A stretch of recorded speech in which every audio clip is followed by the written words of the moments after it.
Hello guys, welcome to my new blog.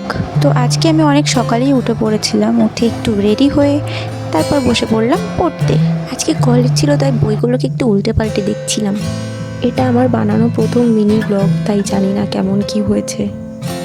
জলদি জলদি পড়ে আমাকে উঠতে হয়েছে, কারণ আমাদের বাড়ি থেকে কলেজটা বেশ অনেকটাই দূরে।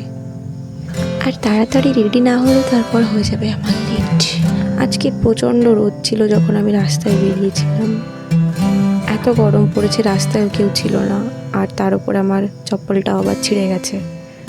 কিছু করার নেই গাইস, এইভাবে হাঁটতে হাঁটতে মাঠের মধ্য দিয়ে চলে গেলাম কলেজে পৌঁছে দেখি আমি সবার আগে এসে আর কেউই আসেনি।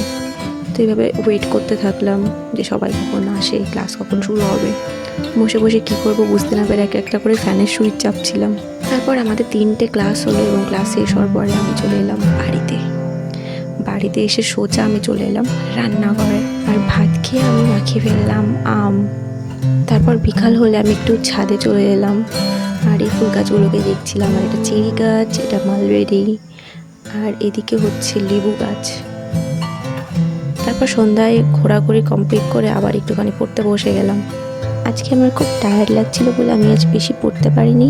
আর আমি খেয়ে এসে জলদি জলদি ঘুমিয়ে পড়েছিলাম। আজকের জন্য এইটুকুই, বাই বাই।